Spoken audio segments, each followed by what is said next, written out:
no, a rock just hit the windshield and I think it left a chip.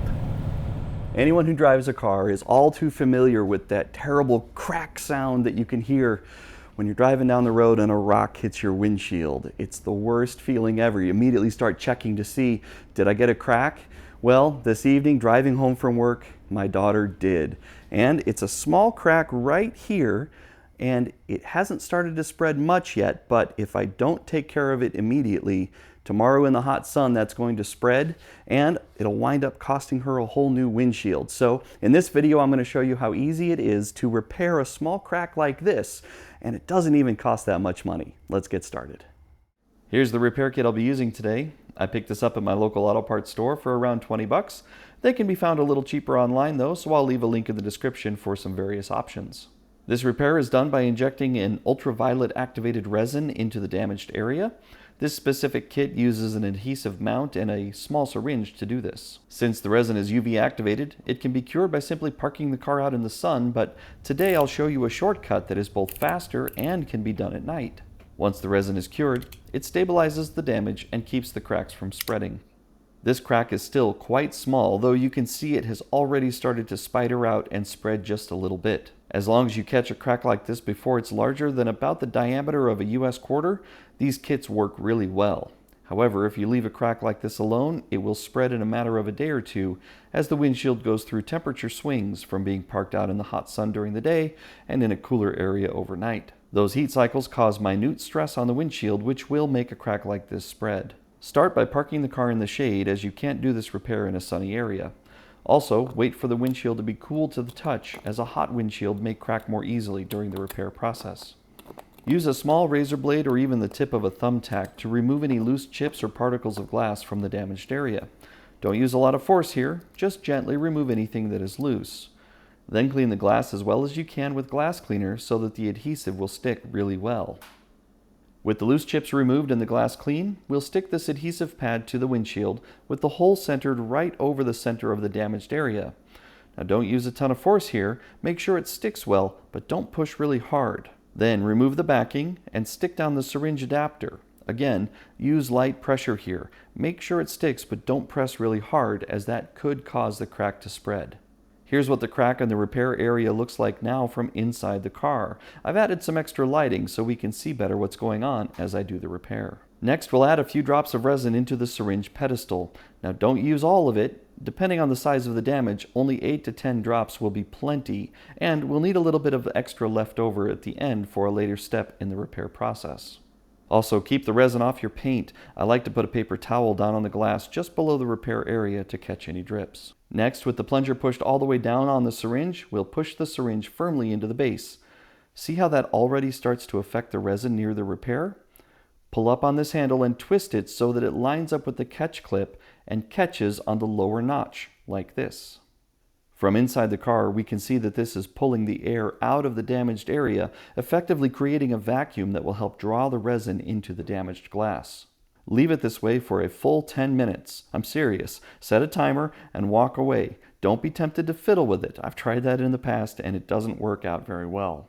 Here I've sped up the footage from inside the car during that 10 minutes, and you can see how it's drawing all the air out of that repair area, which is going to make it very easy to inject that resin all the way down into the ends of those cracks in the next step.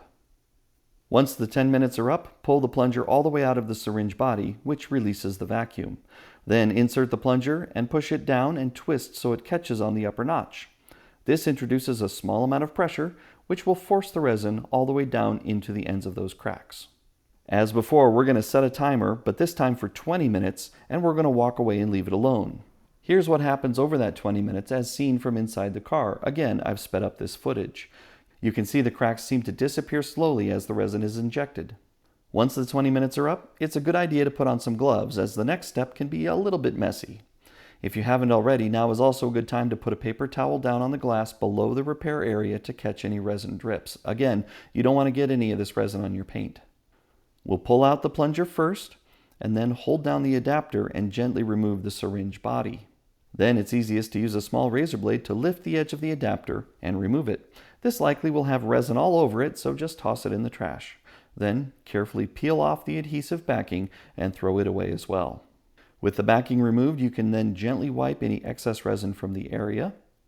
Then add 1 drop of resin right on top of the center of the damaged area and quickly place the small clear square of plastic from the kit right over the top. This will spread out the drop and keep it from running down the windshield. I find it works really well to gently wiggle this around a bit and apply some light pressure to help make sure the drop spreads evenly. If you don't have an ultraviolet light, at this point you can park the car in the sun for 30 minutes to an hour or so, which will cure the resin. I happen to have a UV light from an old project, so I can cure it in about 30 seconds. Just bathe the repair area in the UV light, making sure to move it around to cover everything. And for good measure, I'm also going to shine the light from inside the car as well as from outside. This is probably unnecessary, but it makes me feel better. Once the resin is cured, you can use a small razor blade to peel up the corner of the protective film and then remove it. And then use that same razor to gently scrape off any excess resin from the surface of the windshield. Finally, clean the glass one last time and you're all done. Here's a very close-up view of the final repair area. As you can see, all of the spider cracks are now invisible because they are full of cured resin, and there's just a tiny little surface imperfection at the center of where the rock hit the windshield. Here it is in some different lighting. Viewed this way, it looks a lot bigger than it actually is. It's so small, it won't be noticed when driving the car, so I'm happy with this repair. Hopefully you can see fixing a little rock chip in your windshield is not a very difficult or intimidating process. It can be done in about a half an hour, and it's very inexpensive to do yourself, which means I've saved this windshield. That crack is not going to spread at all, and that makes me confident that my daughter can safely drive this car without fear running into any more problems from that particular rock chip. Now, future rocks, of course, well, we'll probably be back here again someday, but hey, that's not a problem because it is really a very easy repair to do. If you've learned a little something or enjoyed this video, you can let me know about that with a thumbs up down below. If I could have done something better, or you've got a comment or question, you can ask me that down in the comments section. And if you'd like to see more content like this, you can always think about subscribing, but there's never any pressure from me, of course. And as always, thank you very much for watching. If you've got any questions or comments about what you saw, about what you saw, for about 20 bucks and half hour of my time. And here comes the car.